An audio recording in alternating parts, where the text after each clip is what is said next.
Hello guys, welcome to my channel. Today we are going to see how to reset your GPU preferences for applications back to default settings on your Windows computer guys. So preferences can be adjusted to either graphics settings or to save on battery life guys. I show you guys how to do that. For that you just need to open up settings, go to start button and select the default settings, click on it and go to display and scroll down guys, you get a related settings graphics option, click on it.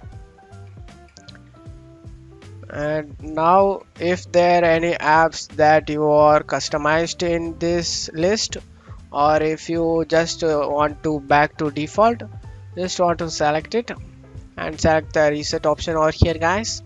For example, you just already selected high performance option and select save it. You already selected this high performance like this, and you can easily set to reset default guys.